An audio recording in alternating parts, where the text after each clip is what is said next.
This is a course that I'm teaching this coming spring at my school, Flint Hill.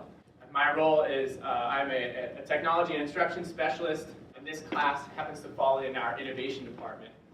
So I kind of view this as the humanities side of STEM education. And I think that what's happening with our schools and with our country with STEM is quite overwhelming, and things are moving really quickly. And I view this course and others like it as our way of catching up with the pace of change in technology. And I view this as carrying the sort of the ethics and empathy needed for the way in which technology has changed our society. This is more or less my agenda because I hear that's good practices in schools. As I was saying, I've talked to last couple of years at OESIS. I spoke about social media, and that's really my passion.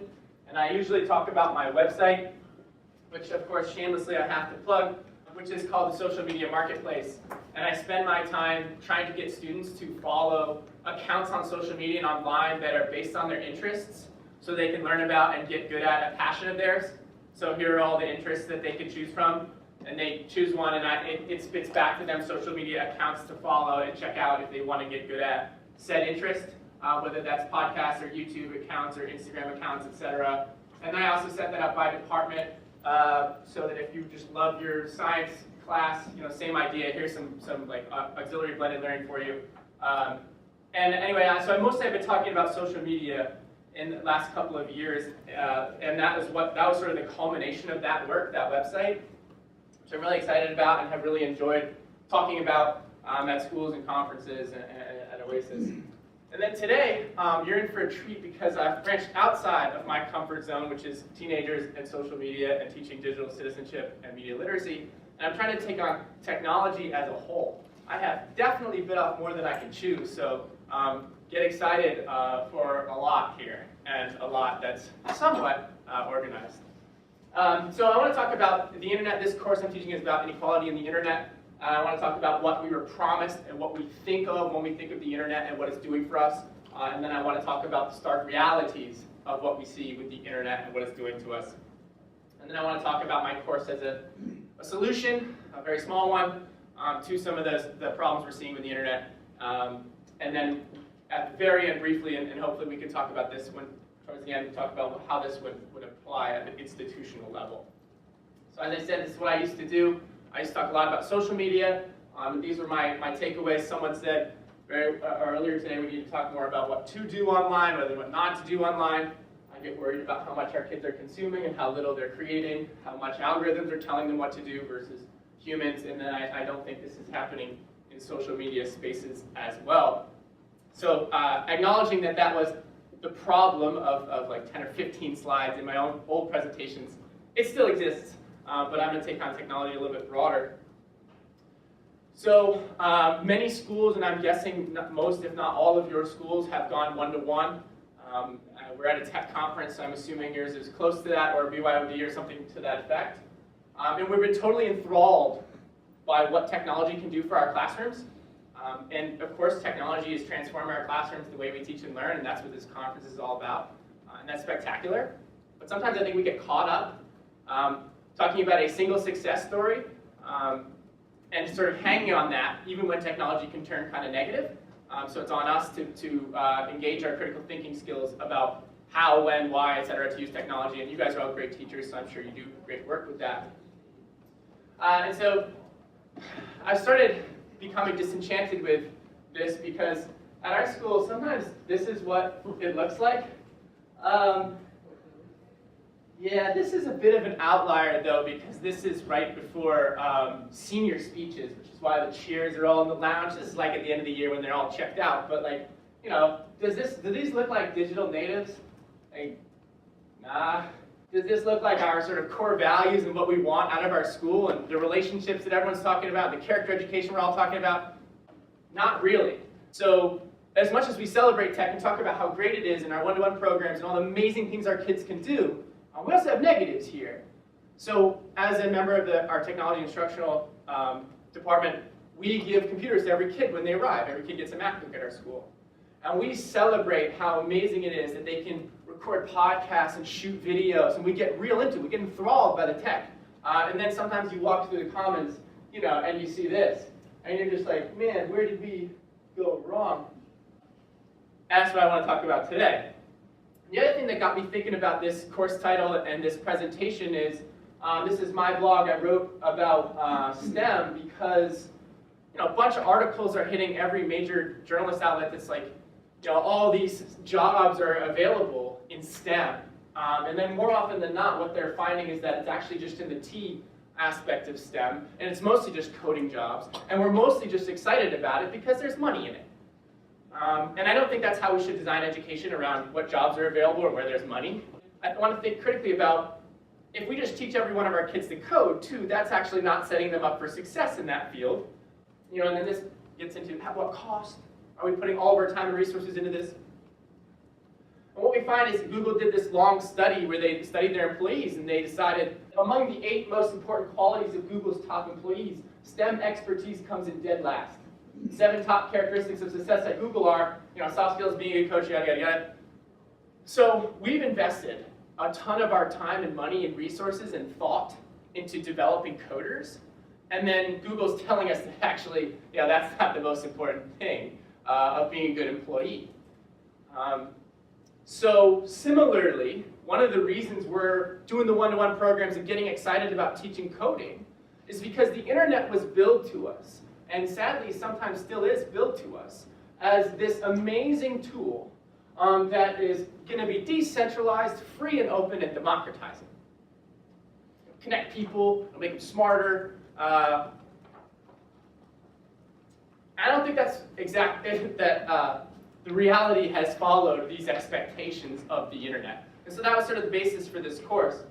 In this presentation, I'm going to talk about some of my overarching themes, one of which is obviously that we're not living up to the promise of the internet, and then actually it's increased inequality in our society in a number of ways. And just training coders isn't going to fix that inequality. And then, as I was saying previously, we cannot let a few success stories, that one time a student shoots a video, justify and dominate our attitudes with tech. Convenience does not equal progress. Just because we can do something cool doesn't mean we always do. It doesn't mean that it's going to deliver lasting benefits.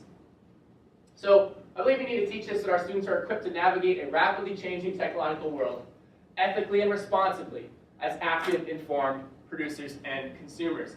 A lot of words, but it's an excellent statement. You're welcome. So to get back to the single success story, we got so excited about the Arab Spring protests and movements. We were like, oh my God, free, open, democratizing, people gathering, connections made, awesome stuff. And we still do that. We're like, oh, Me Too movement, all this amazing stuff that we've done. Yes, Arab Spring was great. Yes, the Me Too movement is great. But what we're also finding is there's just as much backlash to these movements as there is positives in these movements. So just building the space where these conversations can happen is not enough. It's also about how we use these spaces.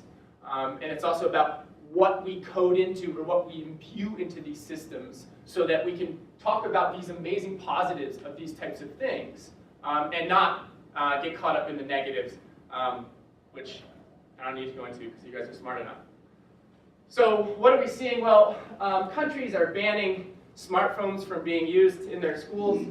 We're debating who can participate in our big tech companies, whether or not everyone has access to this platform or not. We're finding that these platforms, some of the biggest ones that we use the most, are actually in helping with genocide, useful instrument for those seeking hate. It's from the UN. And we're finding that it's also biased against women, right? We're finding that there's a lot of problems baked into this tech that we've been so excited about that we use all the time. So that's why I say that we need courses so that the ethics and the empathy can catch up to the amazing transformations that we've seen. So how I structure this course and how I think that we all as educators can think about some of these changes and why and how we should address these changes, I've boiled down to this word inequality. So technology and what it's done for us has widened the gap, has made things more unequal. And here's just some of them. So access, obviously, who has access to tech and who doesn't, who has access to the internet and who doesn't, who can benefit from the gig economy and who can't. Political power and political polarization, which direction are our countries going in terms of political power because of the new ecosystem, the information ecosystem that's online. And then political polarization, things like echo chambers, has of course moved us to the poles, polar sides, and has made the more extreme voices be amplified and get louder, and us move to our different sides, and so on and so forth. I'm going to get into some of these in the next few slides. I want to highlight my last two because I'm not going to get into the next few slides. We also think about things like health, whether it's those with mental health and their access to these devices or their ability to use them in the same way that others do, or something as simple as like health care. And when they can start vacuuming up all of our data about us, how that changes our coverage, also very scary. And then geographic segregation as well. What we're finding is that people are congregating in certain places based on access to and the money coming off of big tech, trying to get an apartment in Silicon Valley. So whether we're talking about access, this is who uses the internet where. You can see that obviously there's inequity on this map.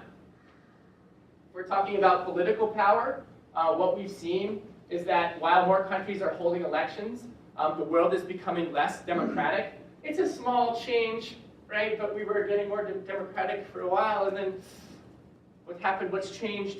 And Freedom House does this study every year. And in 2017, when the internet reached more than half the world's population, young people who came of age with the internet care less about democracy and are more sympathetic to authoritarianism than any other generation.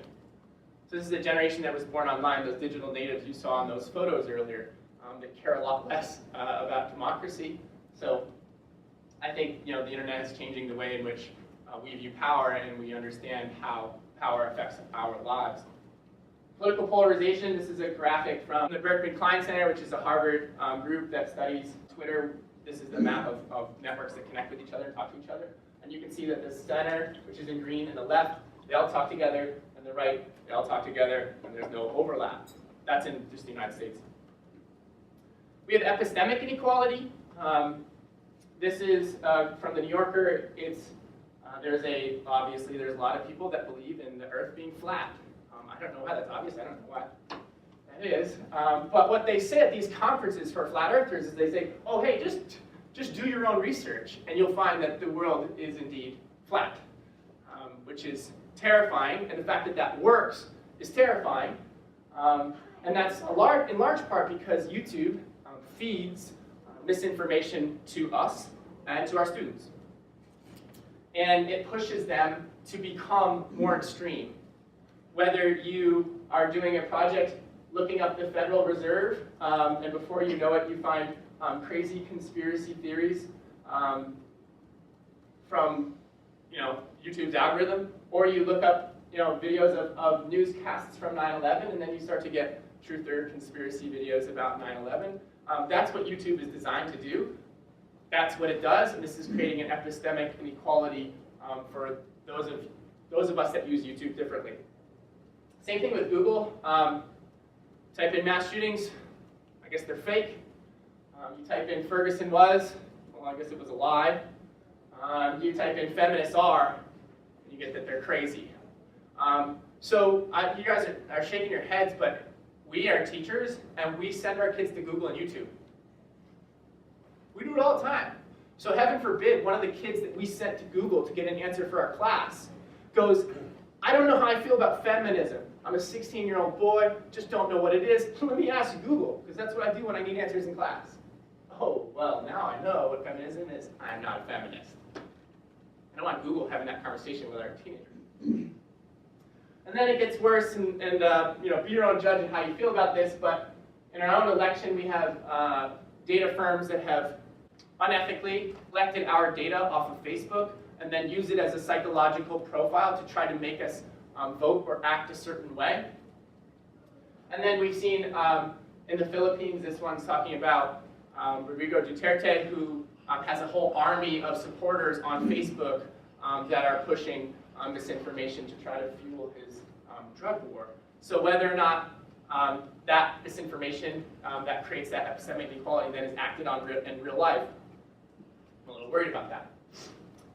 To economic inequality, these are Google and Facebook and the percent of advertising revenue that they have on the internet, and then everyone else.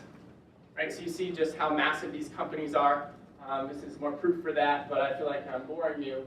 Even our media companies have been consolidated, and there's only so many of them that are making all the money. Stick with me, I'm almost there. This is the percentage of employees in technology by race. As I mentioned previously, we're having issues with gender, and this is employees in technical roles in technology. Technology and Amazon, mostly a male affair. And then these tools that allow us to market and advertise to people, you can exclude genders. You can purposely advertise to a certain race on Facebook. And lastly, do these this is technology I'm talking about that is increasing inequality in so many ways. Make us happier? No way. This is a fascinating graphic from The Economist about these different apps and how they make us feel about these things. And blue is good and red is bad. We know stress, anxiety, way up, depression, way up. And I'm just going to show you this is just a screenshot from one of my Evernotes called Psychology and Media. And it's just psychological studies about how Facebook is so bad for us. So if you want any of them, I'll just send you my Evernote. So I'm going to pause with the evidence, the long list of evidence, where I was talking about the ways in which the world has become more unequal thanks to technology. And again, coming back to where I started, I want to think critically about how we as teachers can help imbue in our students the ethics and the empathy needed to help us overcome some of the gaps that have been created by technology and the crazy adoption we've had of technology from everything from schools to every aspect of society I just talked about. So on that note, I'm going to take a quick break, and I want to do a thinking routine with you guys. If you'd be so kind, can we take sort of 2 minutes to do this thinking routine with a neighbor? But it's mandatory. You have to stand and do it with a neighbor. Like, get the blood flowing, run this thinking routine, and I'm going to float around. Okay? Go. Mandatory. Stand. I really wish like Facebook ever would charge me. Yeah, I'd rather pay for it than be data mined. Perfect segue. It just so happens that my next slide is about impact, and if you don't get the joke of the font style at the top, so I wonder about our founding ideologies or two ideologies that drive our country. And again, when I get to my course, I like to think of it as outside of the U.S. But we believe strongly in democracy and capitalism. And I wonder how all of those slides I just showed you with the evidence of how technology has increased the inequality in so many different ways. I want to talk how that's happened here. Well, I think it's fair for me to say that big tech has become a bit of a monopoly in their power. And I don't so much believe that competition is happening in that sector. In the same way that I don't actually truly believe that those are free markets when we're buying on Amazon or Google, whatever, they can just cheat if they want, right? Net neutrality, we're seeing that go by the wayside as we speak. Could be changed, but that's where we are now. The gig economy, is that really what we're looking for in capitalism, right? Because if you're a member of the gig economy, you don't have health insurance, you don't have retirement, and you're taking on all the risk for the company that's paying you the wages, not to mention gamifying the app that you're using to work for them, so to try to dupe you and convince you through brain games to continue to work for them. Sorry. Digital colonialism and redlining, you see companies like Facebook, because of their vast size, be able to enter other countries and their economies and make Facebook free. So this was happening in the Philippines, for example. And therefore, they're able to sort of gather up the market share, increase their network effect, and then therefore be more monopolistic. And then digital redlining, this is still in its early stages, but companies are looking to mine your Facebook friends to decide whether or not to give you a loan. Right? Why not? It's there. Same thing with health insurance companies, trying to learn all it can about your life to decide what to charge you for your health insurance. That's capitalism. And democracy, obviously we're giving up all of our data, what you guys were just saying, like I wish we could just pay for the apps we were using rather than them take stuff from us. And then of course, if you believe, as I do as an old history teacher, that privacy is so important for our democracy because it's where ideas flourish, where you get to test ideas, collaborate with others, think through things, and then move it out into the public sphere. We've really lost this, which is a shame. Obviously, misinformation is affecting our democracy. I already covered that. And then that question, whether or not, with all that data and those psychological profiles on us, can companies manipulate us? So this is the way the internet looks right now from that big tech as monopoly standpoint. If you want to learn anything online, you go to Google, which owns YouTube, of course. And I already showed you earlier why maybe it's not so good. You want to do something social online, you go to Facebook, which owns Instagram and WhatsApp. You want to do some commerce online, you go to Amazon. But what really sort of gets me here is if these companies could have their way, let me give you Amazon as an example. It would drive out competition, right? And it would create all of its workers and put them on gig economy without health insurance and without retirement and all of that. Facebook or Google and Amazon, as I was saying previously, they can just cheat their results, up their search results if they want. And they, Google wants to take you off the web, they can. I know there's regulations and it doesn't happen all the time, but if you think about that power, it's massive. If you think about something like Uber even, Uber is hiring all these drivers, whereas their long-term plan is driverless cars. So how much do they really care about their drivers? It's almost funny, but is it? So what these companies are doing is it used to be, so what Joe was saying is if it's on the internet, I don't trust it. I'm going right to the newspaper if I want to know what's up. That's what it used to be, is that who published that information had power. Now, everyone publishes information. There's so much out there that actually what's important is not information as much as who can hold attention. Which is why companies use variable rewards, data collection algorithms, and echo chambers to keep you on their app, to keep your attention. There's information everywhere. You can go anywhere, but it's where you spend your attention that matters. And what that means is our coders, our technology graduates, the ones that we're racing to produce because there's jobs and money into it, are incentivized to travel down our brain stems to keep us hooked. So whether that's variable rewards, which is like this, every once in a while when you pull down that slot machine, you get something really sweet. So you keep doing it, right? Whether that's collecting our data so they know so much about us that they know what we're going to click on next, and then they feed that into the algorithm so that we click on that next and stay there. So they understand our echo chambers, who we like to hear from, what we like to read, what we like to watch, so they feed us more of that. And of course, you already know this. This is a result of the economy that we've entered, which is we get these things for free, they scoop up our data, and then they sell us to advertisers. If you're not paying for it, you are the product. We are the product that's being sold to advertisers.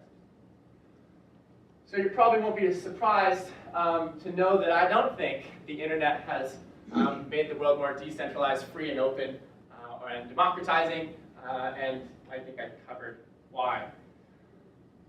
So I can't solve all that stuff I just put out there, but that stuff I threw out there is what has driven me to write this course. And so I realized that I'm going to teach this course starting in a couple months, and that you might not. First of all, if you want this course, I'll give it to you. But perhaps there are some takeaways here that you can somehow inject into your school communities or into how you teach. So that's how I hope this section goes, and this helps you think about some things that you can do to help with some of those problems that I just laid out. So it gets a little bit more positive here, all right? Sorry, one more negative slide. So they do this, sorry, I did it to myself. They did a study, some important people, and they were like, well, if you force people to read an ethics code, oh yeah, North Carolina, shout out, right? If you force people to read an ethics code before having them write some code or whatever they were doing in this study, it didn't improve their performance, all right? It didn't improve their ethical consideration when they did this. This code, yada yada, we found that explicitly instructing participants to consider the ACM code of ethics in their decision making had no observed effect when compared to the control group. So just like being like, oh hey, you code, you're building an algorithm, you're mining our data, like here's an ethics code. Like that doesn't work. And so I'm thinking specifically as a high school teacher, and I'm saying, well, if I'm reaching a 15, 16, 17-year-old kid before they go out and write these codes and these algorithms and stuff, I think I have a much better chance of reaching them than catching them at 22, 25, whatever, and giving them an ethics code. So I'm thinking about mentorship. I'm thinking about our role as educators to deeply ingrain ethics and empathy, integrity. You've heard all these buzzwords shout out today, but you insert your own. But if we can do that at 16, 17, we have a way better chance. And I know this is a controversial slide, but I'm thinking about what's happening today and what I just presented. And I'm saying, well, in finance, like we sent our kids to Wall Street. That when I got out of college, that was like the place to go. It was right before 2008. And they went to Wall Street because that's where the money was. And then what they did there is, well, they found all these new ways to accrue money. That was what you did. And so now I'm wondering out loud to you, privacy, thinking what this means. In STEM, are we just doing the same thing? Only instead of accruing money, it's capturing attention, which of course then leads to money. And if that's actually what we're doing in this course, I think it's a problem. I hope it's not. And then I started thinking, I was like, I'm a humanities teacher, that's my background. And in English class and history class, heck, even in law school, we teach our students to seek and understand characters, events, policies, etc. from multiple perspectives. And so actually, one of the things we're doing by teaching literature, for example, is trying to teach empathy. One of the things we're doing by teaching history is trying to teach ethics. So actually, there's two things that I'm saying that we're lacking that could close the inequality gap that got me thinking about this course, is something that I think it is ingrained into our curriculum. And so what I am saying, and I hope is true, is that it's just taken us a little bit to catch up and to understand the technological landscape and the way in which it impacts us in our society. But we're going to get there, and it's in ways that schools do really well. But we just have to also add this to the fad and the excitement on teaching coding and these tech grads to go get these STEM jobs and getting caught by and enthralled with, as I was using previously, tech. In the same way that we got really excited about our one-to-one programs, and now we're looking at our students in the comments being like, do you guys ever talk to each other? Do you ever put your phones down? So how do you teach this class? Well, I have 6 different ways that you can structure it. You can do it by unit. So you can run all those different things I said about inequality, make them unit by unit. You can talk about technology by different lenses. Whether when you're evaluating technology and thinking about the world, you can do it from is tech neutral? No, yes. Tech's gonna happen no matter what. Okay, tech's gonna happen, but we can control it. You get the point. We want to get them down here where you're like, yes. No, there's no way that tech is neutral. It's connected to values, but that it also can be controlled, and that we as those who understand this space and are building this space need to do this from a critical theory lens so that we're imbuing it with values and we're making sure that it works for us rather than the other way around. You can do it by essential questions, talking about different tech and different aspects of, for this course, inequality that tech has created. You can do it by projects. So, for example, should we have a Bill of Rights for the internet? This has been a popular thing floating around a lot. So, for example, should there be some expectation, some right to privacy? Should we have opt-ins? I didn't know what to title this second section, but it's called Regulating Hegemony, which is these companies are so dominant, hegemonic, that how do we regulate them? Are we like Teddy Roosevelt, antitrust? I would love to see some proposals and policy papers from students on that. Future studies, take drones or self-driving cars and think about its logical implications 10, 20 years from now. I think that would be really fun. Project. And then global studies, absolutely, whether it's the examples I've been talking about in Myanmar or Philippines or whatever, we can look outside of our bubble in our country and see how technology is affecting different regions and study that. Or we can do it by text. A lot of what I'm presenting to you guys is coming from these places. These are just some books. I also have, as you saw from one of my Evernote screenshots, several Evernote pages of articles and articles and articles that also have informed the way I think about this, which I'm more than happy to share.